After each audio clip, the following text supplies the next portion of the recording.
So what does it really mean to be a bold and free woman in this day and age? There's a viral commentary that sparked a huge debate online by asking one simple but very pointed question. Is that boldness you see something that's been earned, or is it just borrowed? We're going to break down the argument that has pretty much everyone talking. And this, right here, is the central question. It comes from YouTube creator Ritu Ki Diary. She takes this popular idea of being a free bird and just adds this really challenging twist. Is this freedom you're celebrating actually built on someone else's dime? This single question is the launchpad for her entire, and I gotta say, pretty controversial take on what it means to be truly independent. Okay, so let's dive into her argument. To get it, we first have to understand the modern idea of boldness that she's responding to.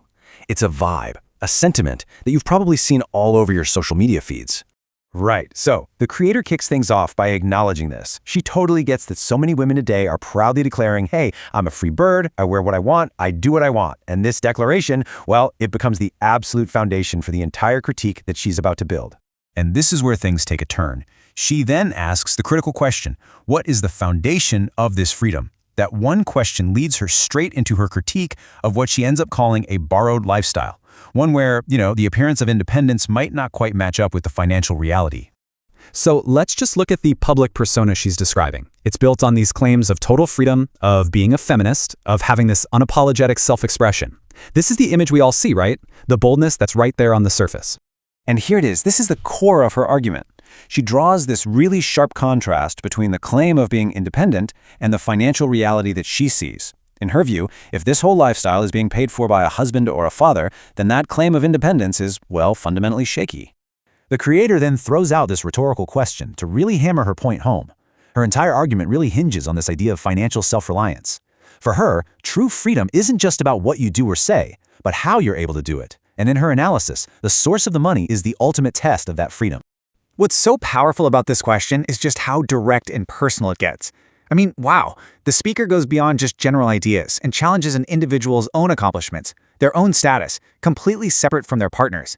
It's a way of reframing the whole conversation from what we have to who we are, based on our own merit.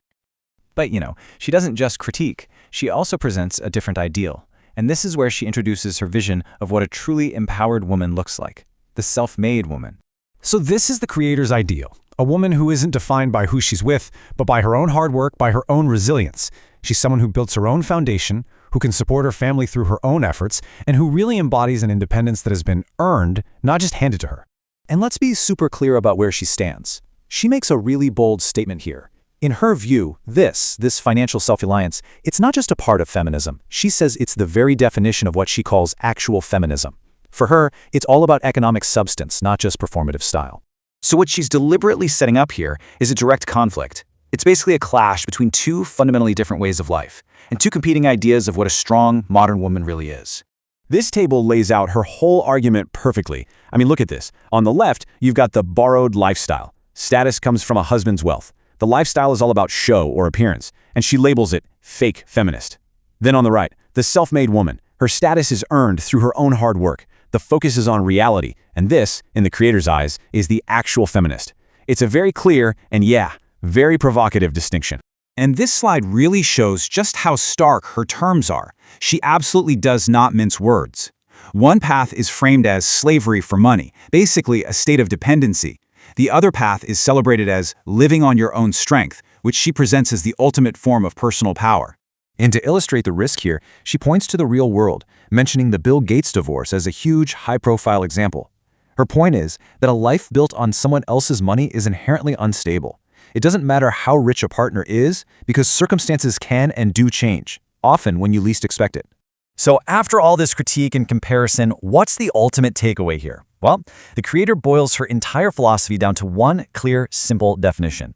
And this is it. This is her final, distilled definition of feminism. For her, it's not about slogans or clothes or certain attitudes. It is purely and simply about having the strength to live on your own terms, paid for entirely by your own efforts. Everything else is just secondary. And she doesn't just leave it at theory. She also gives some really tangible advice. She suggests that the very first step toward what she considers true independence is just earning enough to cover a small personal expense, like buying your own clothes. She presents it as a simple but really powerful starting point for self-reliance.